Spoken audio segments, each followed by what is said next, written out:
Hello friends, welcome to my YouTube classes. हम पढ़ेंगे आज विद्युत रसायन यानी कि इलेक्ट्रोकेमिस्ट्री के बारे में। इससे पहले हम इलेक्ट्रोकेमिस्ट्री के बारे में पढ़ चुके हैं। आज हम इसको डिटेल से देखेंगे। ये क्लास 12th का 2 नंबर चैप्टर है। इसमें बताया गया है कि इलेक्ट्रिसिटी फ्लो होगी तो उससे क्या केमिकल रिएक्शंस हैं वो कैसे हो पाएंगी। एक तो क्या होगा, वो इजीली हो पाएंगी, और दूसरी जो नहीं हो पा रही हैं उनको हम इजीली कर पाएंगे। तो आप देखें कि रासायनिक अभिक्रियाएं विद्युत ऊर्जा उत्पन्न करने के लिए प्रयुक्त की जा सकती हैं, और विलोमतः विद्युत ऊर्जा का जो प्रयोग है उन रासायनिक अभिक्रियाओं को क्रियान्वित करने के लिए किया जा सकता है जो स्वतः नहीं हो पा रही हैं। यानी कि जो स्वतः नहीं हो पा रही हैं रिएक्शंस, उनको करने के लिए क्या है, इलेक्ट्रिसिटी फ्लो करेंगे और उससे क्या है कि रिएक्शन है वो कंप्लीट हो पाएगी। इसमें हम देखते हैं जैसे हम कोई भी रिएक्शन कर रहे हैं तो कुछ तो रिएक्शन क्या होती हैं कि वो इनडायरेक्टली अपने आप हो जाती हैं, यानी कि वो कर पा रही हैं, लेकिन कुछ क्या हो रही हैं कि वो स्टार्ट नहीं हो पा रही हैं। तो अगर इलेक्ट्रिसिटी फ्लो करेंगे तो उससे क्या होगी कि वो रिएक्शंस होना स्टार्ट हो जाएंगी और फिर वो रिएक्शन अपने आप होंगी। तो इसलिए हम उसमें क्या करेंगे कि विद्युत रसायन का उपयोग करेंगे। यानी कि आप देखो कि विद्युत रसायन स्वतः प्रवर्तित रासायनिक अभिक्रियाओं में निर्गमित ऊर्जा के विद्युत उत्पादन एवं विद्युतीय ऊर्जा को स्वतः अपरिवर्तित रासायनिक परिवर्तनों में उपयोग का अध्ययन है। यानी कि जो रिएक्शंस नहीं हो पा रही हैं उनको क्या कर रहा है, उन रासायनिक परिवर्तनों के लिए उपयोग कर रहा है। यानी कि अगर इसमें इलेक्ट्रिसिटी फ्लो करेंगे तो रासायनिक जो चेंजमेंट हैं वो हो पाएंगे और वो रिएक्शंस कंप्लीट होंगी। यह विषय है वो सैद्धांतिक और प्रायोगिक दोनों विचारों से उपयोगी है। यानी कि थ्योरेटिकल भी ये यूज़फुल है, और अगर प्रैक्टिकली भी करें तो ये क्या है कि दोनों तरफ से हमारे लिए यूज़फुल है। बहुत सारी धातुएं जैसे कि सोडियम हाइड्रोक्साइड यानी कि NaOH, या फिर क्लोरीन है, या फिर फ्लोरीन है, और अन्य जो विद्युत के बहुत सारे क्या हैं कि रसायन हैं, यानी कि विद्युत रासायनिक विधियां हैं द्वारा इनको क्या कर सकते हैं, कंप्लीट कर सकते हैं। या फिर क्या होगा कि जैसे बैटरियों एवं ईंधन सेल, या फिर कोई रासायनिक ऊर्जा को विद्युत ऊर्जा यानी कि जो केमिकल एनर्जी है उसको अगर इलेक्ट्रिक एनर्जी में परिवर्तित करते हैं तो इसमें क्या होगा, विभिन्न उपकरणों और युक्तियों में व्यापक रूप से उपयोग में लाए जा सकते हैं। यानी कि जो केमिकल रिएक्शंस हैं उनमें अगर इलेक्ट्रिसिटी फ्लो होगी तो ये क्या होंगी कि ये इजीली हो पाएंगे। जो विद्युत रासायनिक अभिक्रियाएं हैं ये ऊर्जा यानी एफिशिएंसी होती है इनकी, ये अल्प प्रदूषक होती है, यानी कि इससे पोल्यूशन नहीं होगा और ये हमारे लिए अच्छा है और हमारी रिएक्शन भी हो पाएंगी। अतः विद्युत रसायन का अध्ययन है वो कई तकनीकों में किया जा सकता है। और ये क्या होता है कि ये हमारे एनवायरनमेंट के लिए क्या होगा, ये सुरक्षित होगा, यानी कि ये सेफ़ है हमारे लिए, पोल्यूशन नहीं होगा और हमारी जो रिएक्शंस है वो भी कंप्लीट हो पाएंगी। संवेदी संकेतों का कोशिका से मस्तिष्क या इसके विपरीत दिशा में, यानी मस्तिष्क से सेल्स के अंदर इसका जो संचरण है एवं सेल्स के मध्य संचार का जो मूल आधार है वो विद्युत रासायनिक ही है, यानी कि इलेक्ट्रोकेमिस्ट्री ही है। अतः विद्युत रसायन एक अति विस्तृत एवं अंतर विषय है। इस एकक में हम केवल क्या है कि कुछ महत्वपूर्ण प्रारंभिक पहलुओं का विचार करेंगे। तो आगे चलो इसको देखते हैं। इसमें हम आगे देखेंगे कि जो विद्युत रासायनिक सेल हैं उनके बारे में देखेंगे। फर्स्ट ऑफ ऑल तो आप इस डायग्राम को देखें। इस डायग्राम में क्या दिया गया है कि आप देखो कि ये जो डैनियल सेल है जिसमें जिंक और कॉपर इलेक्ट्रोड हैं, ये अपने अपने लवणों के विलयों में निर्जम है, यानी कि अपने अपने विलयनों में डूबे हुए हैं। अब इसमें आप देखो डायग्राम के थ्रू आप देखो कि यहाँ से क्या है कि ये जिंक की रोड है, ठीक है। जिंक की रोड है वो क्या है कि जिंक के लवण के विलयन है, यानी कि सॉल्यूशन है, उसमें डूबी हुई है। और दूसरी तरफ क्या है कि कॉपर है, कॉपर की जो रोड है वो क्या है, कॉपर लवण के विलयन में डुबो के रखा है इसको। और इन दोनों जो बीकर हैं उनको क्या है कि लवण सेतु के से क्या किया हुआ है, अटैच किया हुआ है, यानी इसमें विद्युत धारा, लवण सेतु भी है और इसमें क्या है, इन दोनों के बीच में विद्युत धारा का प्रवाह कर रहे हैं, यानी कि इलेक्ट्रॉनों का प्रवाह हो रहा है इसके बीच में। अगर इलेक्ट्रिसिटी फ्लो होगी इनके बीच में तभी तो ये केमिकल रिएक्शंस कर पाएंगे। तो चलो इनके बारे में आगे हम देखते हैं इसमें क्या बताता है।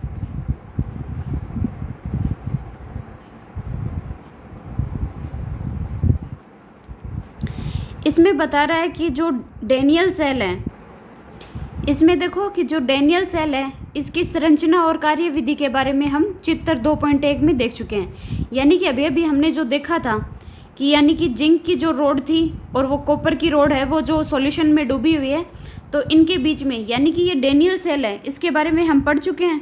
मतलब इसका डायग्राम के बाद थ्रू हम समझ चुके हैं। इसके देखते हैं आगे क्या हो रहा है। ये जो डैनियल सेल है इसके बारे में बताया है कि ये सेल है वो निम्नलिखित रेडॉक्स अभिक्रिया से उत्सर्जित रासायनिक रूप को विद्युत ऊर्जा में परिवर्तित करता है। यानी कि रेडॉक्स रिएक्शन हो रही है, यानी इसके अंदर क्या हो रहा है कि अपघटन भी हो रहा है, यानी ऑक्सीडेशन भी हो रहा है और रिडक्शन भी हो रहा है। इन दोनों के थ्रू क्या हो रहा है कि इनसे अभिक्रिया हो रही है, तो इनमें क्या हो रहा है कि ये केमिकल रिएक्शंस हो रही हैं जो ऊर्जा में परिवर्तित हो रही हैं। इसमें क्या हुआ आप देखो, सबसे पहले क्या था, एक रोड के ऊपर क्या था, जिंक था। जिंक है वो सॉलिड स्टेट में है, साथ में कॉपर +2 यानी कि कॉपर है वो एक्वस स्टेट में है। ये आपस में अटैच होकर रिएक्शन करेंगे और इनसे क्या बनेगा, प्रोडक्ट के रूप में जिंक +2 एक्वस के रूप में चेंज हो जाएगा और कॉपर है वो सॉलिड में कन्वर्ट हो जाएगा। तो इसके थ्रू रिएक्शन हो रही है इनके बीच में। अब क्या हो रहा है कि जब जिंक तथा ये जो जिंक 2+ या फिर कॉपर 2+ है, रसायनों का जो सांद्रण है वो एक इकाई, इनकी इकाई यानी कि इनकी यूनिट क्या होगी, 1 मोल डेसीमीटर इनवर्स 3 होगी। ठीक है, इसके बारे में बताया कितनी होगी। और इनका जो विद्युतीय विभव है यानी कि वोल्ट है वो कितना होगा, 1.1 वोल्ट होता है। इस प्रकार की युक्ति को गैल्वेनी या फिर वोल्टीय सेल कहते हैं। यानी कि अगर ये ऐसी प्रोसेस हो रही है जिसके अंदर जो सांद्रण होगा यानी कि जिंक +2 या कॉपर +2 में हो रही है रिएक्शन, और इसमें जो विद्युत विभव भी जिसका 1.1 वोल्ट हो रहा है, तो ये रिएक्शन क्या होगी, इनको इसकी जो युक्ति है इसको क्या बोलेंगे, गैल्वेनी या फिर वोल्टीय सेल बोलेंगे इनको। यदि गैल्वेनी सेल में एक विपरीत बाह्य विभव लगाया जाए, यानी कि बाह्य विभव यानी बाहर से विभव लग रहा है, एवं इसे धीरे धीरे बढ़ाया जाए, तो हम देखते हैं कि अभिक्रिया को तब तक चलती रहती है जब तक कि बाह्य विभव 1.1 वोल्ट नहीं हो जाता।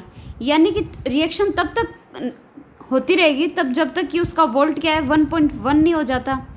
और इस स्थिति में अभिक्रिया क्या है, पूर्णतः रुक जाती है एवं सेल के विद्युत धारा प्रवाहित नहीं होती है। यानी क्या होगी कि अगर इसमें अभिक्रिया हो रही है और अगर 1.1 वोल्ट नहीं बन रहा है तो क्या होगा कि ये जो इलेक्ट्रिसिटी रुक जाएगी, प्रवाहित ही नहीं होगी। तो ये क्या होगा कि बाह्य विभव भी क्या होगा कि कोई भी अतिरिक्त वर्धीय अभिक्रिया को पुनः परंतु विपरीत दिशा में प्रारंभ कर देती है। यानी कि आपको ये डैनियल बताया है कि रेडॉक्स अभिक्रिया है जे, यानी कि अगर ये रिएक्शन हो पा रही है तब तो कंप्लीट होगी आगे, और नहीं हो पा रही है तो ये रुक जाएगी। इसमें आगे के जो ये डायग्राम दिए हुए हैं नीचे, इनके बारे में बाद में देखेंगे, पहले पढ़ते हैं इसको। इस अभिक्रिया में जो सेल है वो विद्युत धारा प्रवाह नहीं होती, बाह्य विभव में कोई भी अतिरिक्त वृद्धि अभिक्रिया को पुनः परंतु विपरीत दिशा में प्रारंभ कर देती है। यानी कि ये वापस से होगी लेकिन डायरेक्शन क्या होगी, अपोजिट होगी इसकी, और फिर से रिएक्शन होगी। तब यह विद्युत अपघटनीय सेल के समान कार्य करती है। यानी कि ये विद्युत अपघटनीय सेल की तरह कार्य करेगी फिर, जो कि एक स्वतः अपरिवर्तित रासायनिक अभिक्रिया की विद्युतीय ऊर्जा में उपयोग में से प्राप्त करने की युक्ति है। दोनों ही सेल बहुत क्या है, महत्वपूर्ण होते हैं और इनकी कुछ विशेषताएं भी हैं जो हम आगे पढ़ेंगे। अब चलो इनके डायग्राम्स को देखते हैं।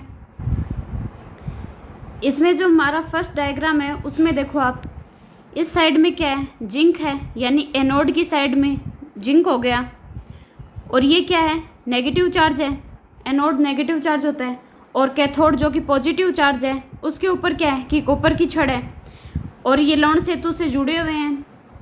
इसमें जो जिंक वाल है वो तो जिंक जड़ NaSO4 यानी कि जिंक सल्फेट के अंदर डूबा हुआ है। और इधर जो कॉपर है ये कॉपर सल्फेट यानी कि CuSO4 में डूबा हुआ है। और इनके बीच में लवण सेतु लगाया हुआ है और इलेक्ट्रिसिटी भी क्या हो रही है, इनके बीच आप देखो कि फ्लो हो रही है। विद्युत धारा है वो क्या है, 1.1 वोल्ट शो की गया है, इससे ज़्यादा है। ठीक है, तो इस प्रोसेस में क्या होगा कि जब इलेक्ट्रिसिटी है ना, यानी कि बाहर से वोल्ट है वो 1.1 वोल्ट अगर लग रहा है, तब क्या होगा कि इलेक्ट्रॉन का प्रवाह है। अगर आप देखो वोल्ट में हम देखेंगे कि इलेक्ट्रॉन का प्रवाह किस डायरेक्शन में हो रहा है। इसमें इलेक्ट्रॉन का जो प्रवाह है वो जिंक छड़ से क्या होगा कि ये जो कॉपर की छड़ है, यानी कि जिंक से कॉपर की छड़ की तरफ क्या हो रहा है, इलेक्ट्रॉनों का प्रवाह हो रहा है। और विद्युत धारा का प्रवाह किस साइड होता है, इसके अपोजिट, यानी विद्युत धारा है वो कॉपर से और जिंक की तरफ और ये है। यानी कि आप याद रखो कि जो इलेक्ट्रॉनों का फ्लो है वो तो क्या होगा, जिंक से कॉपर की साइड होगा। और जो विद्युत धारा है यानी इलेक्ट्रिसिटी है वो इलेक्ट्रॉनों के जस्ट अपोजिट डायरेक्शन में होती है। तो अपोजिट डायरेक्शन में होगी तो आप देखो कि इस डायरेक्शन में तो क्या हुआ, इलेक्ट्रॉनों का फ्लो हुआ। ठीक है, और इसके अपोजिट डायरेक्शन में क्या हो रहा है, इलेक्ट्रिसिटी का फ्लो हो रहा है, यानी कि विद्युत धारा का प्रवाह हो रहा है। इसमें फिर क्या निष्कर्ष निकला कि जो जिंक एनोड है, जिंक एनोड पर से घुलता है तथा कॉपर कैथोड पर निक्षेपित होता है। यानी कि जो जिंक था जो कि एनोड की साइड में यानी इस साइड में है, ये क्या होगा कि ये इस साइड में से पर से तो क्या है, घुल रहा है। और कैथोड है, कैथोड की साइड में जो हमारा कॉपर था वो निक्षेपित, यानी कि निक्षेपित हो रहा, निकल रहा है। अब सेकंड डायग्राम में हमने देख लिया है कि यहाँ पे क्या हो रहा है कि इलेक्ट्रॉन्स और जो विद्युत धारा है वो क्या हो रहा है, इनका कोई फ्लो नहीं हो रहा है, यानी इलेक्ट्रिसिटी भी फ्लो नहीं हो रही है और इलेक्ट्रॉन्स का भी फ्लो नहीं हो रहा है। तो क्या होगा, इनमें कोई भी केमिकल रिएक्शंस नहीं होंगी, यानी कि ये स्टॉपेज की कंडीशन में है, यहाँ पे कोई रिएक्शन नहीं हो रही है।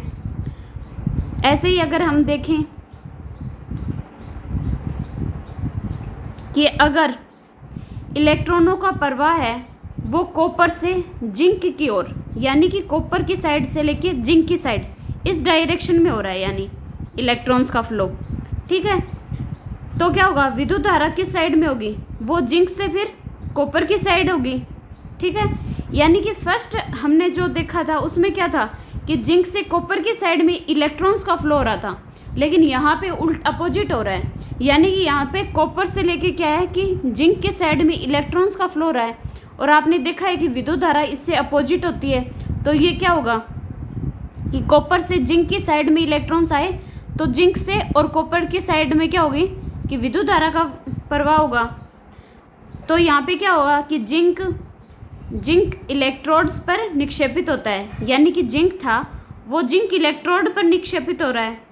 और जो कॉपर है वो क्या होगा कि कॉपर इलेक्ट्रोड से क्या है, घुलता है, यहाँ पे ये घुलेगा, तो ये प्रोसेस होगी। आई थिंक आप इसको समझ गए होंगे कि इसमें क्या हुआ है पूरी प्रोसेस के अंदर। फिर इसमें क्या बताया गया है, देखो आप कि सुनिश्चित रूप से कहें तो सांद्रता के स्थान पर हम सक्रियता पद का उपयोग करना चाहिए, यानी कि क्या है कि यहाँ पे सक्रियता का यूज करेंगे। यह सांद्रता के अनुक्रमानुपाती होता है और इसमें जो डाइल्यूट सॉल्यूशंस थे यानी कि तनु विलियंस थे, उनमें क्या हो रहा है कि ये सांद्रता में तुल्य होती है, और ये उच्च कक्षाओं में आप इसके बारे में और भी अध्ययन करेंगे। तो आप इस डायग्राम के थ्रू आप ये देख चुके होंगे कि फर्स्ट वाले में क्या हो रहा है कि इलेक्ट्रिसिटी कहाँ फ्लो हो रही है और इलेक्ट्रॉन्स कहाँ हैं, अपोजिट होते हैं, ये तो आपने देखा ही है। यानी कि फर्स्ट में तो क्या हुआ, आप एक ही चीज़ को लेके चलो। फर्स्ट में अगर इलेक्ट्रॉन्स का देखें तो इलेक्ट्रॉन्स का देखते हैं कि वो जिंक से कॉपर की साइड में फ्लो हो रहे हैं, ठीक है। दूसरे में क्या है कि कोई कुछ फ्लो नहीं हो रहा है। और थर्ड में क्या हो रहा है कि कॉपर से जिंक की साइड में इलेक्ट्रॉन्स का फ्लो हो रहा है। तो इसका अपोजिट क्या होगा कि यानी कि अगर हम विद्युत धारा देखें तो विद्युत धारा यहाँ पे फर्स्ट में क्या थी कि जैसे इलेक्ट्रॉन तो जिंक से कॉपर की साइड में हुए, तो विद्युत धारा क्या होगी कि कॉपर से जिंक की साइड में इलेक्ट्रिसिटी फ्लो हो रही है। और थर्ड जो था उसमें क्या था कि कॉपर से जिंक की साइड में तो क्या हुआ, इलेक्ट्रॉन्स का फ्लो हुआ। तो फिर विद्युत धारा क्या होगी, वो जिंक से कॉपर की साइड में होगी। आई थिंक आप इस पूरी प्रोसेस को समझ गए होंगे। ये डैनियल सेल्स में होता है या फिर गैल्वेनी या फिर वोल्टियर सेल्स में होता है। अब हम आगे देखेंगे गैल्वेनिक सेल के बारे में। गैल्वेनिक सेल है ये एक विद्युत रासायनिक सेल है। क्या होगा, विद्युत रासायनिक सेल है जो कि एक स्वतः रेडॉक्स अभिक्रिया की रासायनिक ऊर्जा को विद्युतीय ऊर्जा में रूपांतरित करता है। यानी कि ये जो केमिकल जो ऊर्जा है यानी कि रासायनिक ऊर्जा है उसको विद्युत ऊर्जा में रूपांतरित कर देगा। और इस युक्ति में स्वतः क्या है कि रेडॉक्स अभिक्रिया होती है जो कि गिब्स ऊर्जा को विद्युत ऊर्जा में रूपांतरित करती है। यानी कि ये चीज़ हम देख चुके हैं कि ये क्या कर रही है कि रेडॉक्स अभिक्रिया की जो गिब्स ऊर्जा है यानी कि गिब्स ऊर्जा को विद्युत ऊर्जा के अंदर कन्वर्ट कर रही है। इसको मोटर या अन्य जो विद्युतीय जुगलों यानी कि अगर देखें तो जैसे कि हीटर है, पंखा है या फिर गीजर है, इनमें इनका क्या होता है, यूज कर लिया जाता है। इससे पहले ये तो हमने गैल्वेनिक सेल के बारे में देखा है। गैल्वेनिक सेल से पहले हमने क्या है कि जो डैनियल सेल था उसके बारे में हम पहले भी डिस्कस कर चुके हैं। डैनियल सेल्स में हमने क्या देखा था कि जिंक है वो कॉपर की तरफ, यानी कि जिंक तो क्या था, सॉलिड था, और ये कॉपर यानी कि एक्वस इसके साथ रिएक्शन कर रहा है और फिर इससे क्या प्रोडक्ट बन रहा है, जिंक Zn+2 एक्वस में चेंज हो रहा है और कॉपर है वो सॉलिड के रूप में चेंज हो रहा है। ये जो अभिक्रिया है ये दो अर्ध सेल अभिक्रियाओं में संयोजन है, यानी कि दो अर्ध सेल अभिक्रियाओं का संयोजन हुआ इसमें, जिनका योग है समग्र सेल अभिक्रिया होती है। यानी कि फर्स्ट तो क्या हो रहा है कि कॉपर था वो दो इलेक्ट्रॉन्स को क्या कर रहा है, अपटेक कर रहा है, यानी कि दो इलेक्ट्रॉन्स लेके Cu+2 है, ये कॉपर सॉलिड के अंदर चेंज होगा तो ये क्या हो जाएगा, ये एक अपचयन की अभिक्रिया हो जाएगी, यानी कि ये रिडक्शन की प्रोसेस हो रही है।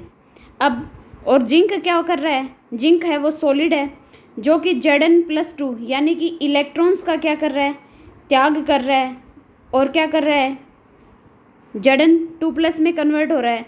यानी कि ये क्या हो रहा है, एक ऑक्सीडेशन प्रोसेस है।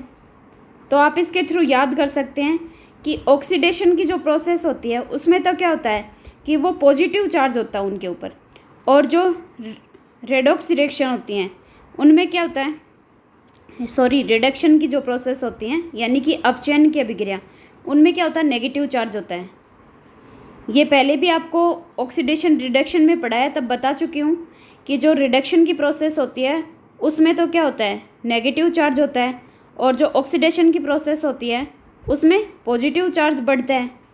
तो इसमें आप देख लो कि Cr+2 है यानी कि पॉजिटिव था और दो इलेक्ट्रॉन ग्रहण करेगा और ये क्या होगा, न्यूट्रल, यानी कि कॉपर सॉलिड में चेंज हो गया, यानी अपचयन की प्रोसेस हो रही है।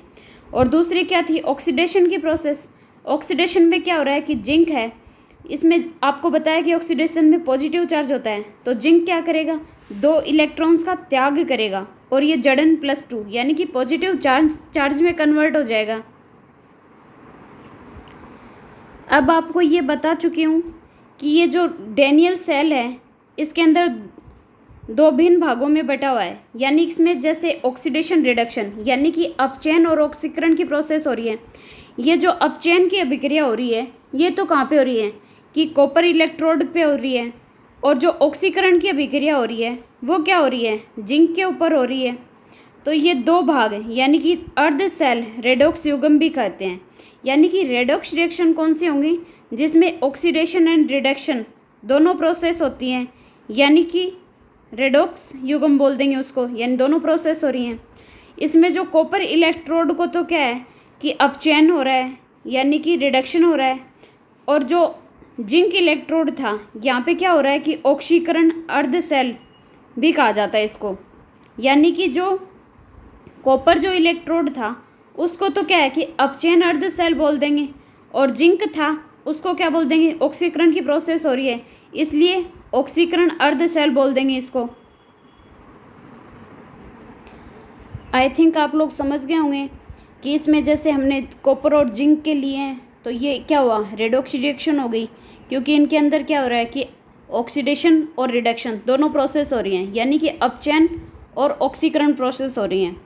और इसमें क्या हो रहा है कि ये विद्युत धारा का फ्लो तो हो ही रहा है, लेकिन इनसे बाहर अगर देखें तो बाहर एक क्या है, वोल्ट मीटर के से स्विच के माध्यम से जुड़ी होती हैं। इसके अलावा ये जो दोनों इलेक्ट्रॉन हैं ये विद्युत अपघटन से निर्मज होते हैं, यानी कि ऐसी स्थिति में लवण सेतु की आवश्यकता नहीं होती है। और इसके अलावा और इसमें क्या बताया है, देखो आप इसमें कि इसमें जो इलेक्ट्रोड्स हैं, हमने ये इलेक्ट्रोड देखे हैं, इसमें क्या है कि एक तो ऋणावेशित था और एक पॉजिटिव चार्ज यानी कि धनावेशित था, और दोनों आवेश हैं इनके ऊपर, यानी कि इनके पास क्या हुआ कि अगर बाहर से देखें तो इन जिसे क्या कहते हैं, इनके ऊपर क्या हो गया कि एक इलेक्ट्रोड विभव कहते हैं इनको, यानी कि विद्युत अपघट्य। यहाँ पे क्या होगा, जो ऋणात्मक आवेश जो है इलेक्ट्रॉन विलयन के सापेक्ष धनायन या ऋणायन आवेशित हो जाता है। तो इलेक्ट्रोडों का ये जो विद्युत अपघटन है इनके मध्य क्या होता है कि विभवांतर उत्पन्न होता है, और इसे क्या कहते हैं कि इलेक्ट्रोड विभव कहते हैं। विभवांतर उत्पन्न हो रहा है, इलेक्ट्रोड विभव उत्पन्न हो रहा है। और इसमें क्या हो रहा है कि इसमें आपने देखा है कि जो अपचयन विभव को अब मानक इलेक्ट्रोड विभव कहा जाता है, यानी कि जो अपचयन हो रहा था उसको मानक इलेक्ट्रोड विभव बोल दिया है। और इसमें जो ऑक्सीकरण होता है वो कहाँ पे हो रहा है, ऑक्सीडेशन एनोड पे हो रहा है, और जो रिडक्शन हो रहा था वो क्या हो रहा है कि वो कैथोड पे हो रहा है। तो आई थिंक आप लोग समझ गए होंगे इसके बारे में। आप इसके बारे में समझ गए हैं तो आप इसको अब डिटेल से पढ़ें, बाकी का हम नेक्स्ट क्लास में देखेंगे। अगर किसी को कोई डाउट हो तो आप कमेंट करके क्वेश्चन कर सकते हैं, और अगर आपको अच्छा लगे तो चैनल को लाइक करें, सब्सक्राइब करें, और अपने ज़्यादा से ज़्यादा फ्रेंड सर्किल में इसको फॉलो करें ताकि वो भी इसे पढ़ सकें। Thank you.